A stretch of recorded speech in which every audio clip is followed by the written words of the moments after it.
Paschim Bangal governor Mamata ബാനർജിയെ ഞെട്ടിച്ച് Bengal ഗവർണറുടെ അപ്രതീക്ഷിത രാജി. Doctor CV. ആനന്ദബോസിന്റെ രാജി രാഷ്ട്രപതി സ്വീകരിച്ചു. രാജ്യത്തെ വിവിധ സംസ്ഥാനങ്ങളിലെ ഗവർണർമാരെ മാറ്റി നിയമിച്ചിരിക്കുകയാണ്. Paschim Bangal governor CV. ആനന്ദബോസിന്റെ രാജി അംഗീകരിച്ചതിന് പിന്നാലെയാണ് പുതുതായി ഗവർണർമാരെ മാറ്റി നിയമിച്ചുകൊണ്ടുള്ള ഉത്തരവ് രാഷ്ട്രപതി ഇറക്കിയത്. ആനന്ദബോസിന് പകരമായി തമിഴ്നാട് ഗവർണർ ആർ.എൻ. രവിയെ പശ്ചിമബംഗാൾ ഗവർണറായി നിയമിച്ചു. ആർ.എൻ. രവിക്ക് പകരം തമിഴ്നാട് ഗവർണറിന്റെ അധിക ചുമതല കേരള ഗവർണർ രാജേന്ദ്ര ആർലേക്കറിന് നൽകിയിരിക്കുന്നു. മുൻ കേരള ഗവർണർ ആരിഫ് മുഹമ്മദ് ഖാനെയും ബീഹാർ ഗവർണർ സ്ഥാനത്ത് നിന്ന് മാറ്റി. റിട്ടയർഡ് ലഫ്റ്റനന്റ് ജനറൽ സയ്യിദ് അത്ത് ഹസനാണ് പുതിയ ബീഹാർ ഗവർണർ. തമിഴ്നാട് ഗവർണറായി സേവനം അനുഷ്ഠിച്ചു വരികയായിരുന്ന ആർ.എൻ. രവി വീണ്ടും മറ്റൊരു പ്രതിപക്ഷ ഭരണമുള്ള സംസ്ഥാനത്തേക്കാണ് വരുന്നത്.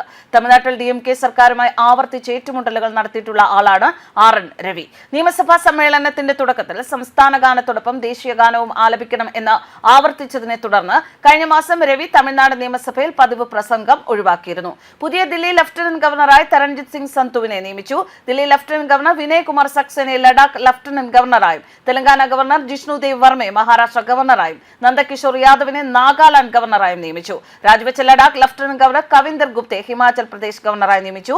ഹിമാചൽ പ്രദേശ് ഗവർണറായ ശിവപ്രതാപ് ശുക്ലയെ പുതിയ തെലങ്കാന ഗവർണറായും നിയമിച്ചു. രാജിവെച്ച ആനന്ദ് ബോസിന് പുതിയ ചുമതലകളൊന്നും നൽകിയിട്ടില്ലെന്നാണ് വിവരങ്ങൾ.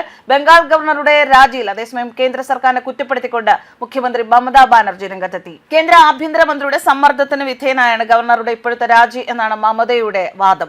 വരാനിരിക്കുന്ന സംസ്ഥാന നിയമസഭാ തെരഞ്ഞെടുപ്പിന് തൊട്ടുമുൻപ് ചില രാഷ്ട്രീയ താൽപര്യങ്ങൾ നിറവേറ്റുന്നതിനായി ഗവർണർ കേന്ദ്ര ആഭ്യന്തരമന്ത്രിയിൽ നിന്ന് സമ്മർദ്ദങ്ങൾക്ക് വിധേയനായി എന്നാണ് മമതയുടെ ആരോപണം. Bengal governor doctor CV. Ananda Bose 3.5 വർഷത്തെ സേവനത്തിന് ശേഷമാണ് പശ്ചിമബംഗാൾ ഗവർണർ സ്ഥാനം രാജിവെക്കുന്നത്. 2024 സംസ്ഥാന നിയമസഭാ തെരഞ്ഞെടുപ്പിന് ഏതാനും ആഴ്ചകൾക്ക് മുൻപാണ് ഈ നീക്കം. നിലവിൽ ദില്ലിയിലുള്ള സി.വി. ആനന്ദബോസ് രാഷ്ട്രപതി ദ്രൗപദി മുർമുവിനെ നേരിൽ കണ്ട് രാജി സമർപ്പിക്കുകയായിരുന്നു. 2022 നവംബർ 17 രാഷ്ട്രപതി ഡോക്ടർ സി.വി. ആനന്ദബോസിനെ പശ്ചിമബംഗാൾ ഗവർണറായി നിയമിച്ചിരുന്നത്.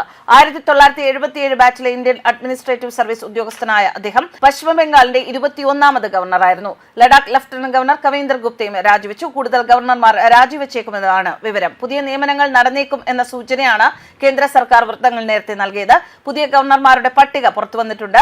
രാജി കത്ത് നൽകിയ ശേഷം സി.വി. ആനന്ദബോസ് ദില്ലിയിലെ ബംഗാൾ ഭവനിലെത്തി. രാജിവെക്കേണ്ടി വരും എന്ന സൂചന കേന്ദ്ര സർക്കാർ ആനന്ദബോസിന് നേരത്തെ നൽകിയിരുന്നു എന്നാണ് മറ്റൊരു സൂചന. ആനന്ദബോസിന്റെ പ്രവർത്തനത്തിൽ BJP കേന്ദ്ര നേതൃത്വത്തിനും ബംഗാൾ ഘടകത്തിനും കടുത്ത അതൃപ്തിയുണ്ട് എന്നാണ് വരുന്ന വിവരങ്ങൾ. NSSനെ വിമർശിച്ചതും BJP നേതാക്കളുടെ അനിഷ്ടത്തിനിടയാക്കിയോ എന്ന സംശയം നിലനിൽക്കുന്നു. ന്യൂസ് ഡെസ്ക് കർമ്മ ന്യൂസ്.